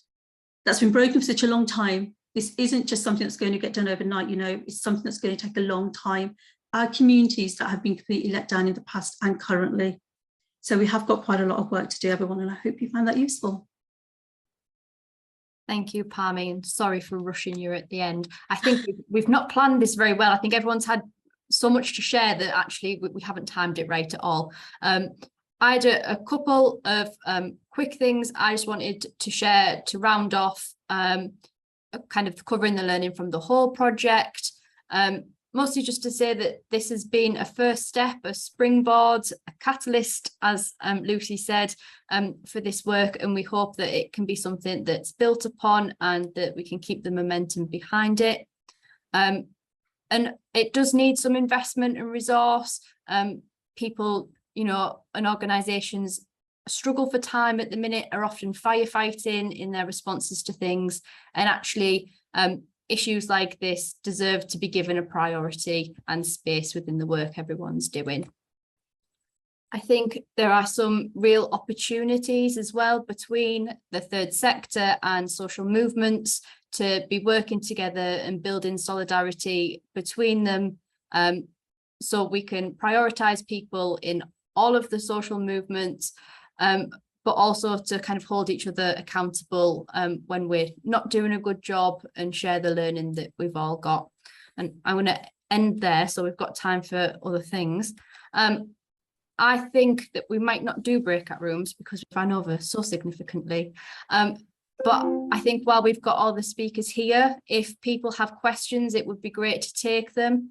And the things that we were going to do in breakout rooms are on the Menti. So if you've still got that open and have any thoughts about you know, the actions that you could take around challenging racism that you would like to share with us all, I can send them out to everyone afterwards. So you'd be very welcome to write those ideas in there while we take any questions that people might have for the next 15 minutes, probably, while we finish up. Would anybody like to stick their hand up? Oh, see, we're all quiet now. Is there any in the chat? I've had my screen on share, so I couldn't see.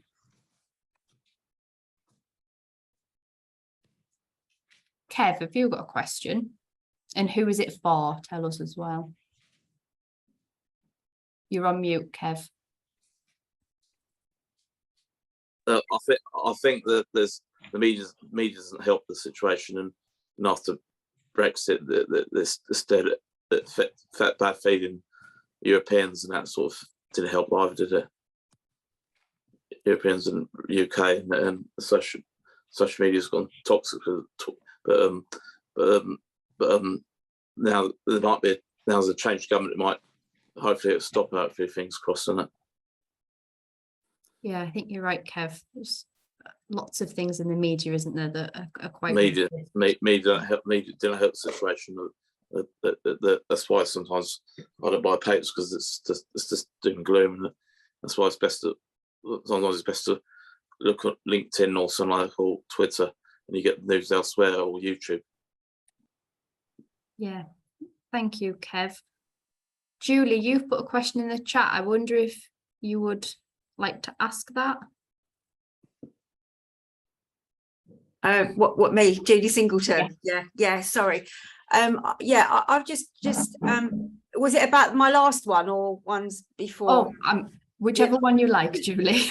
Okay, so my question is like, I've been having treatment this year for something, and I felt like, maybe, I don't know, it's because of my job or whatever, but I felt like the options that was given to me around my treatment, all the support and everything, was vastly different to other people I met at the same time, you know, who were from Black and ethnic minority communities, things around not being offered transport when they were travelling a very long distance, not even being aware they could get taxis, not being offered support from a nursing team, or when they've rung up for helpline support, waiting weeks and weeks for somebody to come back to them. Unfortunately, I am, my colleagues will tell you, I'm not somebody who keeps quiet very easily. So I was actually telling people what their rights were and where they, you know, where they should ask for things and what they could do about things to actually get what they should be entitled to. But other than that, as an individual person, what can you do if you see the unequal treatment of people that should be getting the same service as you? Does anyone want to come in on that? No, answer. Go on, Jo. I just think, you know, we've heard it quite a few times throughout the different presentations, and I do think it's about being brave enough to challenge that, because sometimes, not even sometimes, silence can be complicit to the behaviour also. So I think it's about calling it out. And I know that it's easier said than done, because, you know, not every, you know, part of our training was that talking about that confidence. and that conversation came up a few times, but in short, I would say it is about calling out that behaviour. I hope that answers your question, Julie. Thank you. Do you mean individually or collectively when you see kind of like it as an institutional type of thing, or both? I think it's both, but again, because I don't know specifically what I'm talking to, so it does, you know, it can depend on the situation, and I say that in the broadest sense. So I guess my bottom line is about calling out what you see. Yeah. But obviously, depending on the circumstances, it might change in the approach. So I hope that helps. Thank you. Thanks a lot, Jo. Thanks. I just say as well, just to add to that, Julie, I think that, yeah, sort of a couple of things spring to mind. One, exactly what you said, Jo, around sort of call it what it is. That was when I talked about one of our resources. There's very much one that's sort of focused around call it what it is. And if you are sure that's what it is, then I think it's important to label it. Because actually that might be part of a bigger picture for other people experiencing the same thing. The other thing that I would say is that, you know, your response to that is the one that we are advocating for. So we talked a lot in the sessions about allyship and what that means. And actually to you know, that's exactly what you did, what by the sounds of things on that occasion. But that's an approach that we all have to take, isn't it? Not just sort of you on your own fighting the battle for everybody, because that's not, you know, that's not only never going to happen, but it's very tiring. it's very tiring, and I imagine that if you're that sort of person, Julie, you're the sort of person who does that for a lot of people. So actually that approach around allyship is a really important one, and one that we need to be talking about as well, because, you know, one of the things we talked about as well in the sessions is that, you know, racism isn't here because of the people that it affects. And so it's about what do we all do to combat that. So I think that exactly what you've talked about is exactly what you should be doing. And I think it's about how that happens more widely, so everybody calls it out and it's not just you, Julie. Thanks very much, Lucy. Thank you. We've got a question in the chat, and then if we go to Jess after, about what we might say instead of BAME to be more accurate. That's not a 5-minute conversation, is it? If we're going to get onto the topic of language, we'll be here for a very long time. Yeah, I mean, we had this discussion, I think it's fine to say, isn't it, Parmi? You know, we all had this discussion right at the beginning of this this project, didn't we? Because as organisations, we all use something that's slightly different.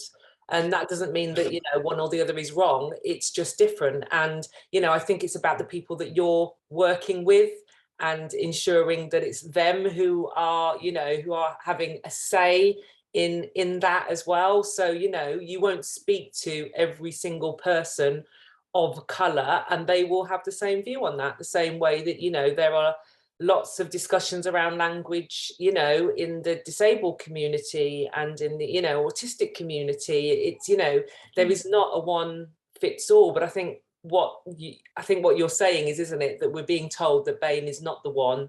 What do we use? And I don't think there's a one fits answer to that, which is probably not what you want to hear and isn't particularly helpful. But I think what I would say is, as an individual, certainly as an organisation, you should be having conversations about language all of the time. And actually what probably is healthy is that you're using something different to what you were last year, the year before that and the year before that, because things continue to progress and change. Sorry, that's not an answer, but it's a response. And I just quickly come on to it, I'm just thinking about time. I just wanted to add, because I know that in my presentation I had the red and the line through it, but the point was, it wasn't necessarily about, because again, it is about asking the question anyway, but the reason that mine was there like that was not for that reason, it was about homogenization. That was the reason that mine was there. Does that make sense? Yeah, definitely. And I've been working anti-racist field for quite a few years, and it's a conversation, as Lucy said, it's constantly evolving. And even when we're looking at the terminology that we use for disabled people, that's constantly, you know, kind of evolving at the same time. I think it's important to ensure that, you know, obviously everything everybody's conscious about BAME, but as Lucy said, you know, it's just making sure that you are having that conversation. And I think people, you know, break it down if you need when you need to. And I think it's also yourself starting to use BAME as well. So, you know, for example, you probably heard through my presentation, I was saying Black, Asian, ethnic minority, but then working with the sector as well that are Black, Asian, ethnic minority led, some of the languages being used is racialized and minoritized groups or marginalized groups, but racialized communities, because when we're looking at intersectionality, it's because of the race factor that we're experiencing, you know, we've got to call it out as it is, it's about racism. But as you saw in the slide I did earlier, was there's different you know, forms of racism, and that we have to understand. It's not something to be, it's something that needs to have a safe space. As you said, anti-racism is really, really important. We need to, it's stopped for such a while. It's really great we're having those conversations, because it's something that needs to be within your organisation, you know, something that you're constantly conscious of. You know, it's about going through your fear zone, your learning zone and your growth zone. And it's about understanding what those spaces are and going through that journey as an organisation, as individuals. Yeah, and I think you need to know why, don't you, Palmer? You need to know why you're using the term that you're using. So when I talked earlier about being politicised, that's why that's important, to understand why you've come to the decision that you have. So that's why everybody might come to something slightly different, and that doesn't mean it's right or wrong, you know, it's wrong, but it's understanding why you've come to that decision. And being politicised and having that understanding is really important in coming to the decision that you will. Yeah. Okay, thanks everyone. Jess? Hiya, I'm Jess from the Race Equality Foundation. I'm going to apologise because I'm getting scaffolding put on my house and it's really loud, so apologies for the noise. It's not so much a question, I just wanted to say it was so great to hear about the different strands of work, really encouraging to hear the detail of it. I think through some of our work, we've found a similar thing in terms of the understanding for initial concept. So even that the kind of the very beginning conversation about racism and intersectionality, it's actually really, really important place to start, because I think some of our work, perhaps we've taken that for granted and assumed that people, and when I say people, I mean people working for organisations and people using their services already have an understanding of those things. So it was great to hear from your project that you've kind of explored some of those concepts. It would be really interesting to see how we could kind of scale that up to try and have conversations more frequently, or, you know, bigger conversations with more people. But it was great to hear from Peter about some of the things that they've implemented that didn't necessarily require additional resources. It was about having conversations with, you know, in their managing meetings, but also in their staff meetings. That's really powerful to be able to create that space where they can start having those conversations. And also really interesting to hear about some of the things they've implemented in terms of their recruitment process. Again, not necessarily requiring additional resources, but just adding a question in or things like that. So thought that was really interesting. Thank you. And I wonder, we would love to have a conversation and see if we could promote any of the resources that you guys have created, because that sounds like a really useful thing to do. So thank you very much. Thanks, Jess. And I'm sure I can connect you with everybody. And yeah, we'll figure out a way for me to share all the resources and everything as well with everyone in the meeting today. Does anybody else have any final questions? I'll come to you in a minute, Kev, if no one else has got one, just so everyone has a chance. I was going to say, I saw, I don't know, Dee, I'm not putting you on the spot, but I saw that your hand was up earlier. Did you still want to ask your question? Or was that an accident?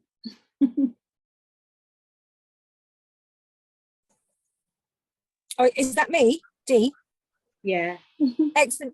No, I just wanted to, you know, I had some examples of what the project itself brought up for our forum, and even just working with our colleagues, you know, just the different views we had on what racism was and what it looked like to different people.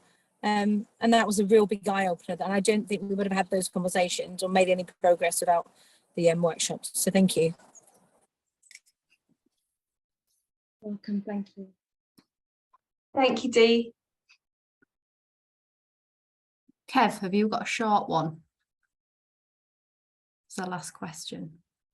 The things what worries me that the government's thinking about when they're thinking about getting rid of the Human Rights Act. It's going to affect everyone. I think disabled people, ethnic minorities, and other minority groups. They're trying to scrap it and bring a British Bill of Rights, but there's been other human rights forever. But that's what worries a lot of people, and change the employment law and all that sort of stuff. Do you know that? You heard about it? It depends what Liz Truss she's going to do with it. Do you reckon it's going to happen? Well, I think this is why, Kevin, I think collectively we just advocate, because at the end of the day, we cannot afford to water down the human rights. At the moment, with the human rights that we have got, the CRPD and CRC for children, those are still not enacted in full in this country. I didn't know that. And we really, I don't know how everybody else feels here, but I think we just need to ensure that, we fight for those and, and make sure that our rights are not watered down, and particularly disabled people's rights are not watered down any further. They got the UN Convention on Human Rights to Disabled People. We signed that years ago, hasn't it? Yeah, but we know that the UK hasn't done very well with that either. So it's holding our governments to account. It's all about, and I think there's an element of people knowing their rights. So many people with learning disabilities don't know about their rights, and disabled people and families. And there's an element also about holding the people that should be accountable. They're known as, duty bearers, whether it be service providers or our governments or our MPs, etc. Holding them to account. But I think there is strong advocacy saying that we cannot dilute our the human rights of disabled people. Yeah, that's what worries me, and ethnic minorities as well. That's the thing as well. Oh, and just one more point. I just wanted to say, I know it got mentioned earlier, the Equality Act. The Equality Act. The Equality Act. In the Equality Act, it says positive action if a group is consistently being disadvantaged. It's there. It's written in black and white, and we know that people with learning disabilities from ethnic minority backgrounds are consistently discriminated.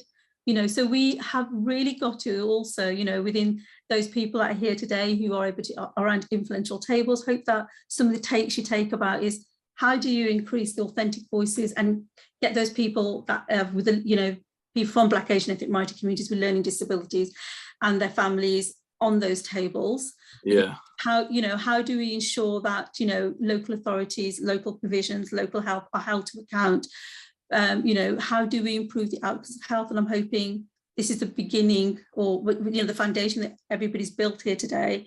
We can build upon it, because I think we're all passionate and we want to see that change, but we don't want to have a conversation. We want to start seeing action. Yeah, the health service got really bad. Health service got really bad now, because if you're disabled, they're putting you back in a queue, aren't they? Yeah, I think there's lots of things for us to keep our eyes on, isn't there, in terms of people's rights at the moment. And thank you, Kev, for bringing that up. And I'm going to round us off there and say a big thank you to all of our speakers today who've come along and shared what they've been up to and learning. Thank you for the people who took part in the training, who've come along as well and shared with us today. It's lovely to see you all, because I haven't got to so far. So it's lovely to hear what you've all been learning and doing. And a big thank you to everyone else who's come along and contributed as well. I'm really sad that we actually didn't get into breakout rooms to have a discussion, and I think we might have a think about how we can do that another time, because I think there's a lot of interest across the group of continuing this conversation and continuing work like this. If you've still got the Menti open, right at the end, there's some feedback questions about the session. It would be lovely if you could fill those in, or I'll send something out afterwards in the email too, just to know what everybody thought about the session. And if you're doing any work around anti-racism in your organisation, we'd love to hear about that too, to be able to share lots of different people's experiences and practices. So get in touch if you are. You should all have my email. And it's been great to have you all here today. So thank you so much for coming, and hopefully see you at another session soon. Thanks, everyone. Bye.